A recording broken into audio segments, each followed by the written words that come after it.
Greetings to all of you. We are glad to have you back at English After Hours. I'm Hannah. And I'm Thomas. It truly feels like an ideal day, Hannah. A wonderful time for us to practice English together. So, Hannah, how are you doing on this fine day? Thanks for asking, Thomas. I'm doing quite well. I feel joyful, enthusiastic, and full of energy.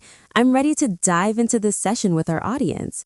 How about you? What's your mood today? I'm feeling fantastic, Hannah. Truly great. I feel peaceful, optimistic, and quite inquisitive as well. Today's subject is very engaging.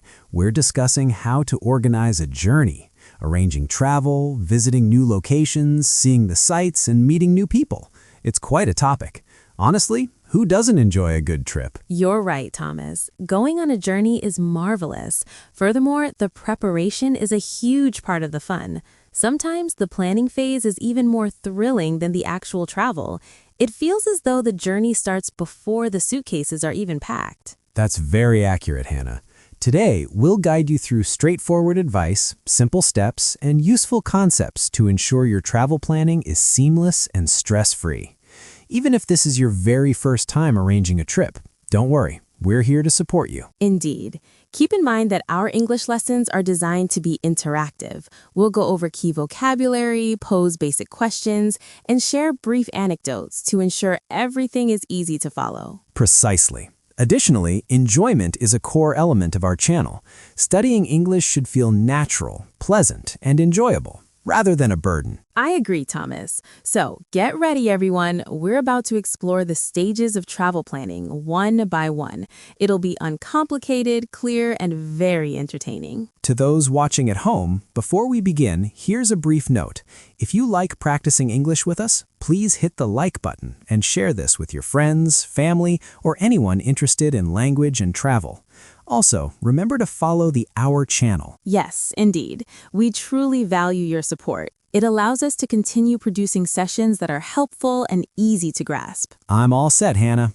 If someone wants to organize a journey from start to finish, what's the initial action they should take? That's an excellent question, Thomas.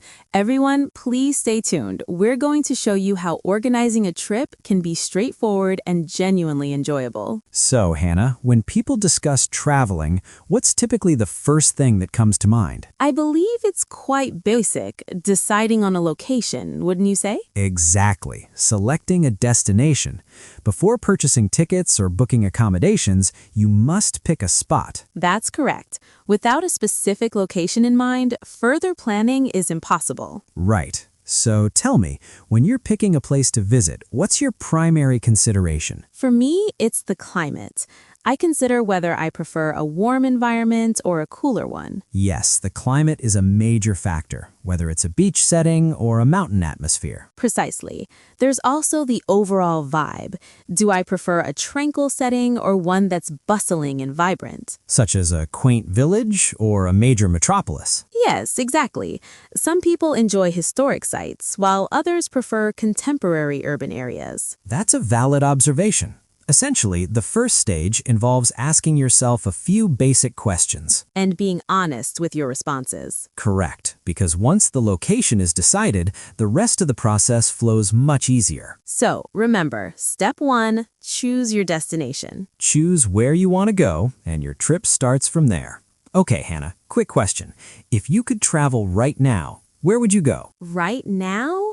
I think I choose the beach. The beach? Oh, nice. Why the beach? Because I want sunshine, blue water, and no alarm clocks. Just relax, eat, sleep, and repeat. Wow, that sounds perfect. For me, I think I'd choose a big city. A big city? Really? Yeah, I like busy streets, good food, and lots of things to see. So you want action and I want rest. Exactly. That's why choosing a destination is so personal. Yes, there's no right or wrong answer. Just your answer. So when you talk about travel, start here. Ask yourself, where do I want to go? That's step 1. Okay, Thomas, so we've chosen the place. What's next? Step 2 is time. Simple question. When do you want to go? Yes, timing. Because the same place can feel very different at different times. Exactly. Like, do you want summer, spring, fall, or winter? For me, I usually think about the weather first. Do I want hot and sunny or cool and fresh? Same here. I mean, going to the beach sounds great, but not in winter. That's not fun. No, cold wind and cold water are not my idea of a vacation. So checking the season really matters. And also crowds. Sometimes it's super busy, right? Oh yes, summer and school vacations can be crowded and expensive. Flights and hotels cost more, and everything feels hectic. That's why I like the off-season sometimes. Fewer people, lower prices, and more space. Me too. It feels calmer and more relaxed. So step 2 is really about asking a few smart questions. When do I want to go? What's the weather like? Is it busy or quiet? Answer those, and planning gets much easier. So remember, step 2, decide when to go. All right, Thomas, we've got the place and the time. What's the next big thing? The serious part. Money. Yes, money. We can't escape it. Exactly. So the real question is simple. How much do you want to spend? And this question changes everything. It really does, because your budget decides your style of travel, right? Right. Like, do you want comfort or do you want to save money? For example, do you stay in a nice hotel or a simple place just to sleep? And food, too. Fancy restaurants every night or a local food. Small places, cheaper but tasty. Honestly, both can be great. It just depends on your budget. Yes, and there's no right budget, only the budget that feels good for you. Some people want to spend more for comfort and less stress. Others want to spend less so they can travel longer. Exactly. That's a smart way to think. So before you book anything, ask yourself one honest question. How much can I spend and still feel relaxed? Because a clear budget means fewer worries later and more confidence when you plan. So remember, step 3, set your budget. Okay, Hannah, now we know the place, the time, and the budget. What's next? How you want to travel? You mean like going by yourself or joining a tour? Yes, exactly. Independent travel or a tour. All right, let me ask you first. Which do you prefer? Most of the time, I like traveling by myself, no tour. Oh, really? Why? Because I like freedom. I can wake up late, change plans, and go wherever I want. Yeah, no one says, okay, everyone, 5 minutes. Exactly. And I can spend more time in places I love. That makes sense. But planning everything yourself takes time, right? Yes, that's the hard part. You need to book flights, hotels, transport, everything. Right. Now let me talk about tours. Tours are easy. Easy how? Everything is planned for you. Schedule, transport, guide, just follow the group. That's true. Less stress, especially for first-time travelers. And if you don't speak the language, a tour can really help. But the downside is less freedom.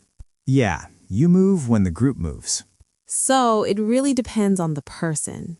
Exactly. Some people love freedom, some love comfort. Okay, your turn. If you travel next month, tour or no tour? For a new country, I'd choose a tour. Safe choice. What about you? I'd still go by myself, but with a good plan. So there's no perfect answer, just the travel style that fits you. That's step 4. Choose how you want to travel. Your style, your trip. All right, Thomas, so let's say we choose solo travel. What do we need to do next? If it's solo travel, then the next step is very clear. Step 5, transportation. Right, because now everything is on you. Exactly. You have to decide how you're going to get there. So the question becomes, do I fly, take a train, take a bus, or drive? Yes, and the answer depends on distance, time, and budget. For long trips, flying is usually the fastest. True, but tickets can be expensive if you wait too long. So booking early really matters. Definitely. Early tickets usually mean better prices and more choices. What about trains or buses? They're slower but often cheaper, and sometimes more relaxing. And driving gives you freedom, but you need to plan carefully, right? You need to think about the route, stops, gas, and tolls. So solo travel means more freedom and more responsibility. Exactly. No one plans it for you. But if you plan well, the trip feels smoother. That's why step 5 is so important. Book your transportation, plan ahead, and travel with confidence. All right, Thomas, so you've booked your transport and you finally arrive. What's the first thing on your mind? Honestly, where am I sleeping tonight? Exactly. You need a place to stay. So, step 6 is booking your accommodation. And for solo travel, this choice really matters. Yes, because this place is your base. You come back here every day. So let me ask you, what do you usually choose? Hotel, apartment, or hostel? For solo trips, I like small hotels or apartments. Why not a big hotel? Big hotels are nice, but apartments feel more personal and are sometimes cheaper. That's true. Plus, having your own space feels good after a long day. Exactly. And if there's a kitchen, even better. Yes, you can cook, save money, and feel at home. But no matter where you stay, location is key. Oh yes, location can change the whole trip.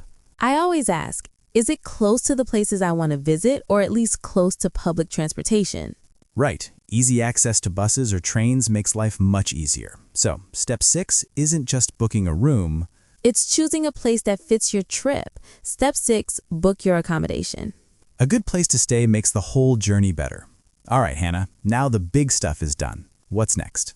Now comes my favorite part, planning what to do. Step 7, plan your activities.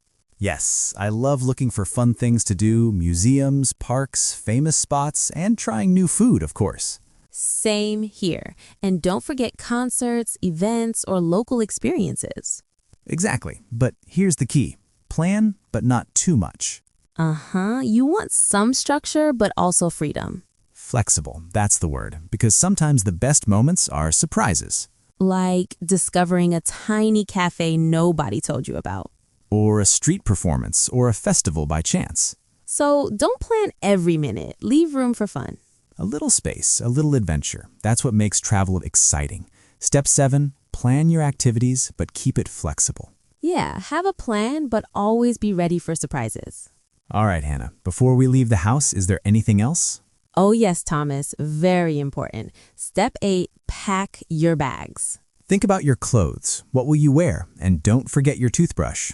Yes, packing matters. And check the weather again. Do you need a jacket or just light clothes and swimsuits?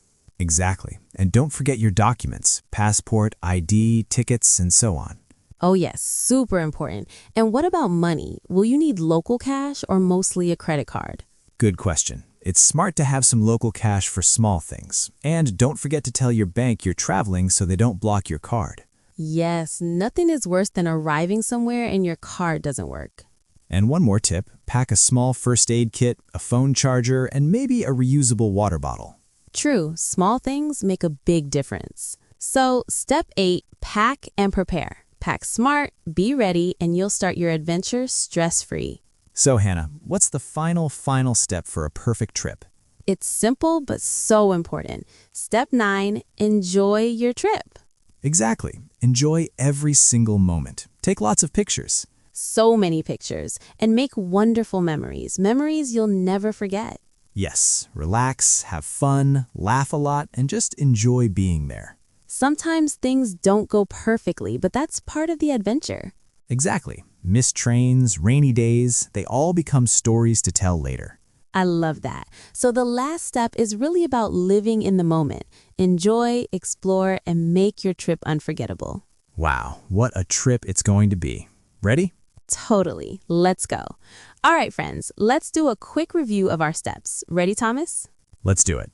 Step 1, choose your destination. Where do you want to go? Your destination decides everything else. Do you like warm weather or cool air?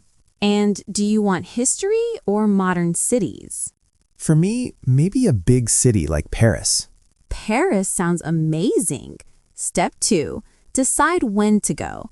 Weather and crowds really matter. Yes, check the season and prices. Sometimes the off-season is better.